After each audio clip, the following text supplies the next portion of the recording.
दोस्तों, जब हम म्यूचुअल फंड में इन्वेस्टमेंट करते हैं या एसआईपी डालते हैं तो हमारे सामने 72 प्रश्न आते हैं। कहाँ से म्यूचुअल फंड लें, किस ऐप से लें या डायरेक्ट लें, किसी ब्रोकर के थ्रू लें, कितने पैसे डालें, कब डालें, कितने पैसे निकालें, कैसे निकाल सकते हैं, अगर वो ब्रोकर कंपनी बंद हो गई तो, जिस ऐप से मैं कर रहा था वो बंद हो गया तो। इस तरीके के इतने सारे प्रश्न आते हैं हमारे सामने कि हम अक्सर कंफ्यूज हो जाते हैं कि क्या, कहाँ से, कब और कैसे एसआईपी या म्यूचुअल फंड करना चाहिए। इस वीडियो में हम इसी को डिटेल में समझेंगे और ये समझने की कोशिश करेंगे। तो मेरे पास कुछ प्रश्न लिखे हुए हैं और उन प्रश्न को मैं पढ़ूंगा, उन क्वेश्चंस को पढ़ूंगा और उनके आंसर दूंगा, तो ये सारे जितने भी जाले हैं आपके दिमाग में सब साफ हो जाएंगे और जो भी क्वेश्चंस हैं म्यूचुअल फंड या एसआईपी से रिलेटेड वो सारे रिजॉल्व हो जाएंगे। सबसे पहला प्रश्न आता है कि म्यूचुअल फंड में इन्वेस्टमेंट करने के तरीके क्या क्या है, किन किन तरीकों से इन्वेस्टमेंट कर सकते हैं। टिपिकली 4 तरीके होते हैं। एक होता है एएमसी से डायरेक्ट म्यूचुअल फंड लेना। एएमसी क्या होता है? वो कंपनी थी ना जो म्यूचुअल फंड वाली, जो आप अलग अलग म्यूचुअल फंड बनाती थी, उसको एएमसी बोलते हैं या एसेट मैनेजमेंट कंपनी बोलते हैं। अब बेसिकली बहुत सारी कंपनीज हैं, एसबीआई की है, एक्सिस की है, जरूरी नहीं कि बैंक ही हो, नॉन बैंकिंग भी बहुत सारे एएमसीज हैं जो मैनेज करते हैं, एसेट को मैनेज करते हैं, तो उनको एएमसी बोलते हैं। आप उस एएमसी के पास डायरेक्ट जाएं और वहां से डायरेक्ट खरीद लें, तो ये एक ऑप्शन है खरीदने का। अब इसका फायदा क्या है, नुकसान क्या है? फायदा ये है कि आप डायरेक्ट एएमसी से खरीद रहे हैं म्यूचुअल फंड, तो आपको इस चिंता की जरूरत नहीं है कि ये बंद हो जाए, क्योंकि वो बड़ी कंपनी है और ठीक है, एसेट मैनेजमेंट कंपनी है, सेबी के रेगुलेशंस है, आरबीआई इन्वॉल्व है, तो ऐसे नहीं बंद होगी। ये तो उसका फायदा है।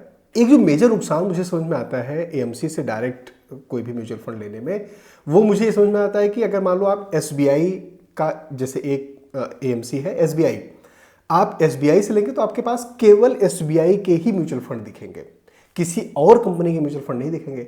तो आप कंपेयर नहीं कर सकते कि कौन सा म्यूचुअल फंड कैसा परफॉर्म कर रहा है। सेम तरीके के 2 अगर म्यूचुअल फंड है, उनके रिटर्न क्या है, वो कंपैरिजन वगैरह आपको नहीं मिल पाता है और आप रिस्ट्रिक्ट हो जाते हो केवल एक ही एएमसी के प्रोडक्ट खरीदने के लिए। तो ये उनके प्रोज और कॉन्स, मतलब फायदा और नुकसान है। दूसरा क्या तरीका है? दूसरा तरीका, हमारे मामा, चाचा, ताऊ, कोई जानने वाला, कोई चाची जो म्यूचुअल फंड या बेसिकली ब्रोकर का काम करती हैं या करते हैं, उनसे हम ले सकते हैं।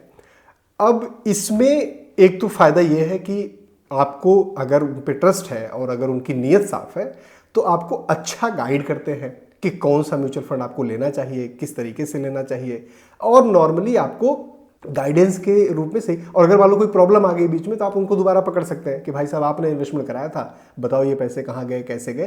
तो एक वो ट्रस्ट वाला फैक्टर आ जाता है। नुकसान इसका क्या है? नुकसान ये होता है कि भाई वो ब्रोकर भी तो पैसे अपने कहाँ से कमाएगा, आपके ही तो पैसे से कमाएगा, कंपनी तो पैसे दे नहीं रही है। तो जाहिर सी बात है वहां पर उसका कुछ कमीशन फिक्स होता है। तो जो एक्सपेंस रेशियो है, जो हमने पहले की वीडियोस में बात करी है, वो ज़्यादा होता है। मतलब अगर बाकी किसी माध्यम से आप ले रहे हैं, अगर वो 1% है तो इसमें 1.5% होगा, क्योंकि वो आधा % ये बंदा कमा रहा है। तो ये इसका नुकसान है। तीसरा तरीका है, किसी भी आप बैंक में चले जाएं, जब आप बैंक में चले जाएंगे तो वो बैंक भी एएमसी में इन्वेस्टमेंट आपका करा सकती है। जैसे आपका खाता है एसबीआई में, एसबीआई में आप गए और बोलिए मुझे म्यूचुअल फंड करना है, तो नॉर्मली वो किसी भी म्यूचुअल फंड में आपका इन्वेस्टमेंट करा सकता है।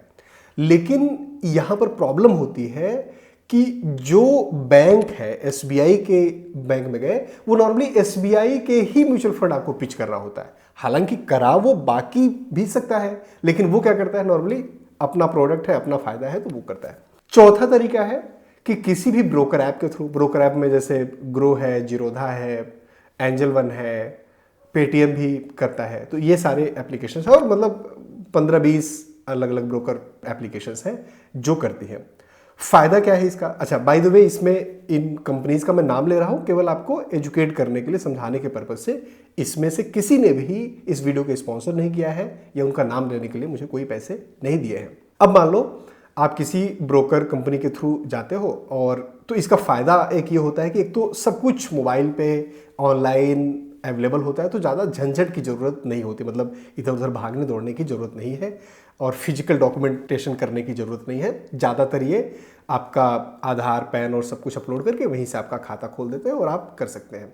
दूसरा इसका फ़ायदा ये है कि इसमें आपको हर तरीके के म्यूचुअल फंड दिखेंगे, तो आप कंपेयर भी कर सकते हैं। मान लो आपको मिड कैप में लगाना है या इंफ्रास्ट्रक्चर के फंड में लगाना है, अब आप एसबीआई का, एचडीएफसी का, एक्सिस का, सबका अलग अलग कंपेयर कर सकते हो, देख सकते हैं किसका कितना रिटर्न रहा है, कितने समय में कैसा रिटर्न रहा है, आदि इत्यादि। ये सारी चीज़ें वहाँ से आप देख सकते हैं, समझ सकते हैं।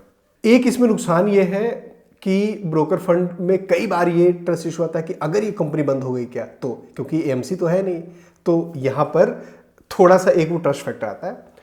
हालांकि मेरा ऐसा एक्सपीरियंस है और मैं कोशिश करता हूँ कि जो भी अपने इन्वेस्टमेंट करूँ या एसआईपी करूँ तो मैं ब्रोकर एप्लीकेशन के थ्रू करता हूँ। हालांकि ये रिकमेंडेशन नहीं है, आप चारों में से कोई भी तरीके से कर सकते हैं।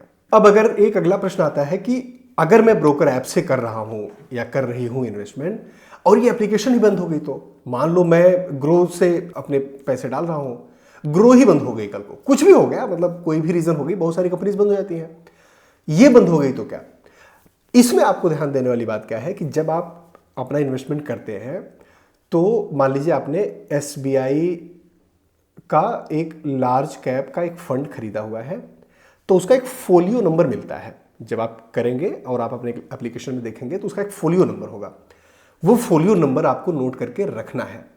अब अगर ये कंपनी बंद भी हो गई तो कोई दिक्कत वाली बात नहीं है, क्योंकि आपके पैसे ग्रो में तो नहीं लगे हैं, एंजल वन में तो नहीं लगे हैं, आपके पैसे लगे एएमसी में, मतलब जिसका म्यूचुअल फंड है उसमें लगे हैं।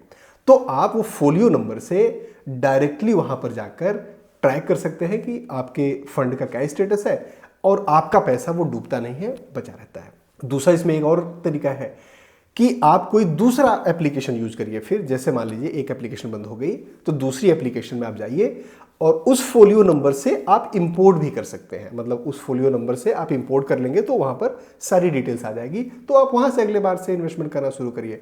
तो ये मतलब तरीका है कि अगर आप वो कंपनी बंद हो गई या ब्रोकर एप्लीकेशन या जो एप्लीकेशन है वो बंद हो गई, खराब हो गई किसी वजह से, तो उसका क्या कर सकते हैं। अगला प्रश्न जो मेरे पास है, एक ऐप से लिया हुआ म्यूचुअल फंड क्या दूसरे ऐप में ट्रांसफर होता है? हाँ, मैंने बता दिया कि एक एप्लीकेशन से लिया हुआ म्यूचुअल फंड दूसरे में ट्रांसफर आप कर सकते हैं। कैसे कर सकते हैं वो भी मैंने आपको बता दिया। अगर किसी फ्रॉड के केस में सेबी ने इन्हें बंद कर दिया तो वो मैंने आपको बता ही दिया कि बंद कर दिया तो क्या होता है। क्या फर्क पड़ता है अलग अलग जगह से म्यूचुअल फंड लेने से? फर्क पड़ता है, जो मैंने आपको शुरू में 4 तरीके बताए थे, चारों के एक्सपेंस रेशियो में फर्क होता है।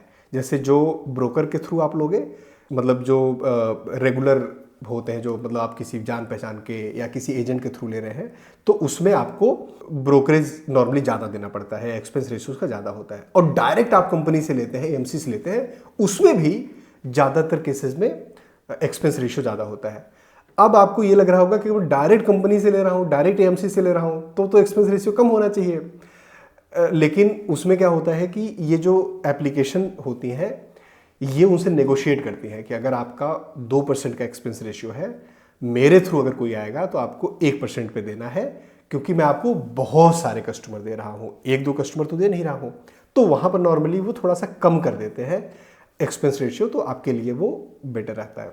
एक और प्रश्न है, अगर कोई एसआईपी मिस हो गई तो क्या होगा? नॉर्मली एक एसआईपी मिस होने पे कुछ वो बाउंस चार्जेस लगाते हैं, 200 रुपये, 250 रुपये टाइप्स ऐसा कुछ।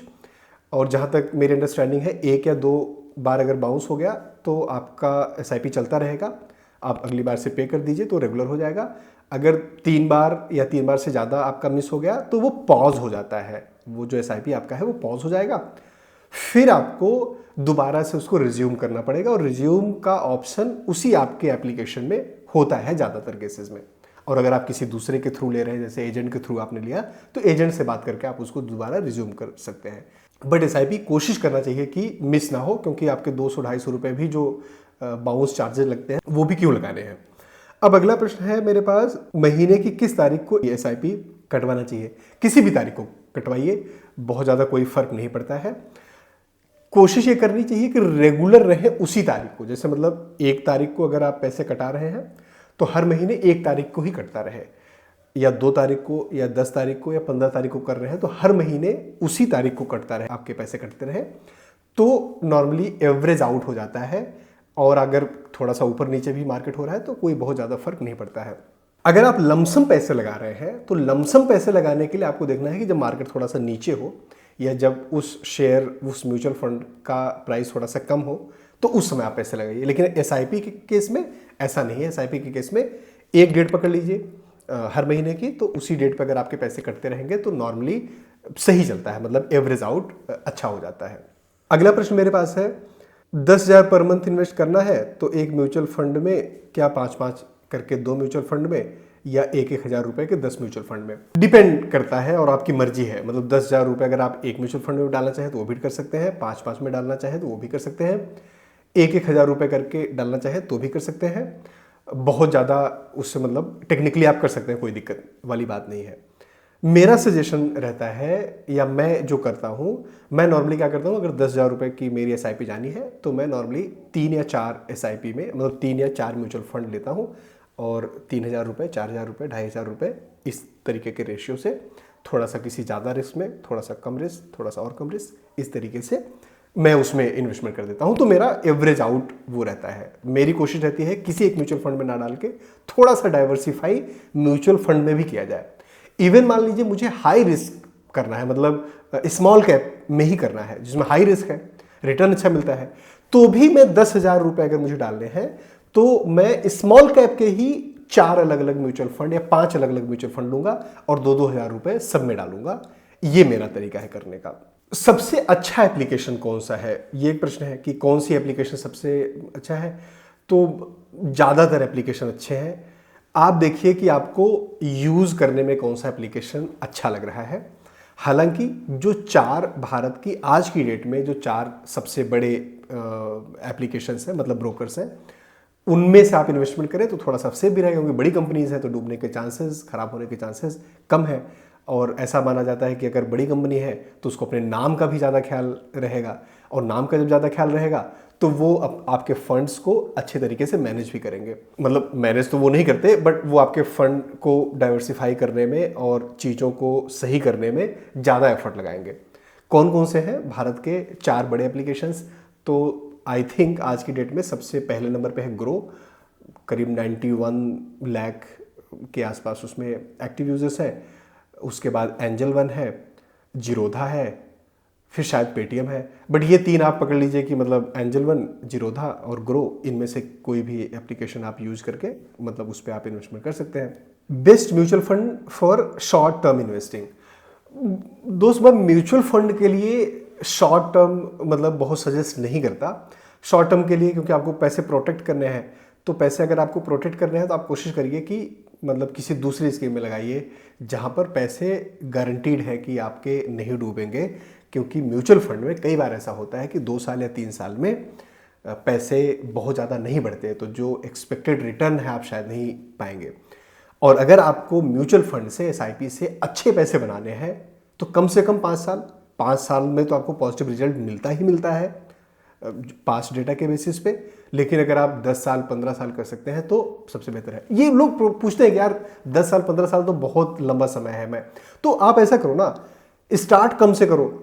मतलब अगर आपको टोटल 5,000 रुपये इन्वेस्ट करने हैं, पैसे डालने हैं, तो आप उसमें से 2,000 रुपये एसआईपी में डालो जो 15 साल के लिए आप डालोगे।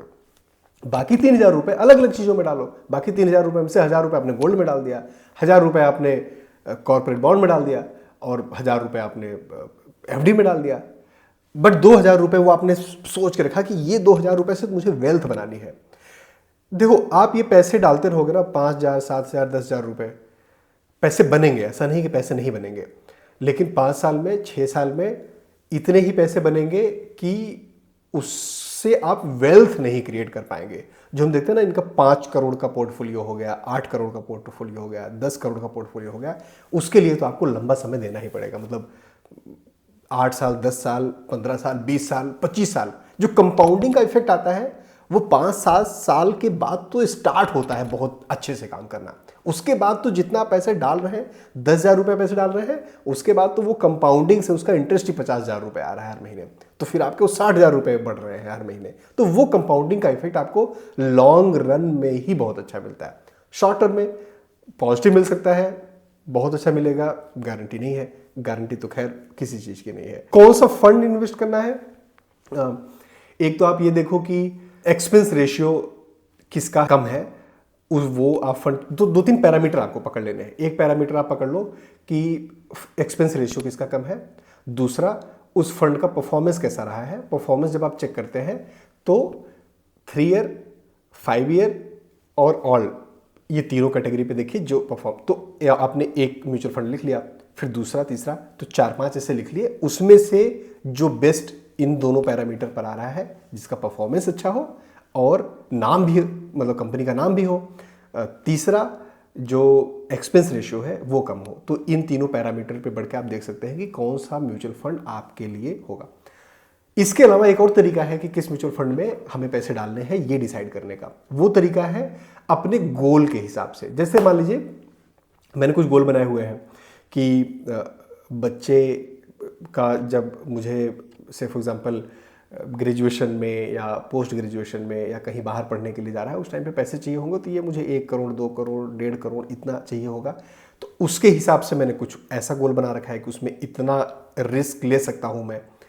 फिर कुछ ऐसे है रिटायरमेंट के लिए, तो मुझे पता है कि वो लंबे टाइम का गोल है, तो उसके लिए कुछ आप पैसे डाल सकते हैं जिसमें रिस्क आप ज़्यादा ले सकते हैं, क्योंकि लॉन्ग रन में आपको मिलता है। लेकिन जैसे जैसे आपकी एज बढ़ती जाएगी तो उसमें एसआईपी का अमाउंट कम करते चले जाए, ताकि और आप डेप्ट में या बाकी जो फंड्स होते हैं, इंस्ट्रूमेंट्स होते हैं, उसमें पैसे डालते चले जाए।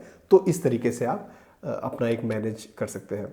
पैसा निकाल सकते हैं क्या बीच में? हाँ, मतलब अगर आपने एसआईपी मान लीजिए 2 साल की एसआईपी करी है, 3 साल की, उसमें ऑप्शन आता है चूज करने का कि कितने समय का आप एसआईपी करना चाहते हैं, ताकि उतने समय तक कटता रहे और कोई, तो उसको आप बीच में भी पॉज कर सकते हैं। मतलब बीच में भी अगर आपको कैंसिल करना है, पॉज करना है किसी भी एसआईपी को, तो आप कर सकते हैं। मान लीजिए कुछ दिन आपके साथ फाइनेंशियल प्रॉब्लम आ गई, तो उतने समय के लिए आप उसको पॉज कर दीजिए, दोबारा से रिज्यूम कर दीजिए। पैसे निकालिए मत, कोशिश करिए कि निकाल ना पाए। ऐसी मजबूरी आ गई है कि मतलब निकालना ही है, तो फिर आपको निकालना पड़ेगा, और निकाल सकते हैं। जो भी आप एप्लीकेशन यूज कर रहे हैं उससे निकाल भी सकते हैं। नॉर्मली विदड्रॉल का एक ऑप्शन आता है, कितने पैसे निकालने हैं वो कैलकुलेशन वहाँ पर आती है, अमाउंट या कितने शेयर आप सेल करना, कितने म्यूचुअल फंड रिडीम करना चाहते हैं, ऐसा ऑप्शन आता है, और फिर आप विड्रॉ कर सकते हैं। और नॉर्मली 2 से 3 दिन में वो पैसे आपके एप्लीकेशन में आ जाते हैं, फिर आप उसको बैंक अकाउंट में ट्रांसफ़र कर लीजिए। तो नॉर्मली 3-4 दिन आप मान के चलिए, 3-4 दिन में आपका हो जाता है प्रोसेस। एक अगला प्रश्न है कि क्या एजेंट से हमें म्यूचुअल फंड लेना चाहिए? ले सकते हैं, कोई दिक्कत नहीं। बस मैंने ये बताया कि एजेंट से लेने में एक्सपेंस रेशियो नॉर्मली थोड़ा सा ज़्यादा होता है। तो अगर आपने 100 रुपये दिए, अगर आप किसी एप्लीकेशन के थ्रू करते, तो अगर मान लीजिए आपका 1 रुपये वहाँ पर कटता और 99 रुपये आपका इन्वेस्ट होता, किसी आप एजेंट के थ्रू करेंगे तो नॉर्मली उन केसेस में आपका 1.5 रुपये कटेगा या 2 रुपये कटेगा, मतलब फीस जाएगी, और करीब 98 रुपीज़, 98 रुपये वो इन्वेस्ट होंगे। तो ये एक देखने वाली बात है। एक और प्रश्न है, डायरेक्ट और रेगुलर प्लान में क्या अंतर होता है? तो डायरेक्ट और रेगुलर प्लान मतलब डायरेक्ट जो आप किसी एएमसी से डायरेक्ट लेते हैं तो वो डायरेक्ट प्लान होता है, रेगुलर किसी एजेंट के थ्रू लेते हैं तो वो रेगुलर प्लान होता है। लेकिन ये जो एप्लीकेशंस बेस्ड है उसमें डायरेक्ट और रेगुलर दोनों का ऑप्शन आता है। अगर आपको डायरेक्ट या रेगुलर में से चूज करने का आए और आपको लगता है कि आपको बहुत ज़्यादा कंसल्टेंसी की ज़रूरत नहीं है, समझने की ज़रूरत नहीं है, या बहुत उनसे ज्ञान लेने की ज़रूरत नहीं है, तो फिर आप डायरेक्ट प्लान चूज करें, क्योंकि डायरेक्ट प्लान का एक्सपेंस रेशियो कम होता है, रेगुलर का एक्सपेंस रेशियो ज़्यादा होता है। दोस्तों, उम्मीद है कि आपको ये वीडियो समझ में आया होगा, पसंद आया होगा। इसी तरीके के आपके और भी प्रश्न हैं तो मुझे कमेंट बॉक्स में ज़रूर बताइए। अगर आपने अभी तक मेरे चैनल को सब्सक्राइब नहीं किया है तो सब्सक्राइब करिए, वीडियो को लाइक करिए, शेयर करिए, दोस्तों को दिखाइए। अपना और अपनों का ख्याल रखिए। Thank you. जय हिंद।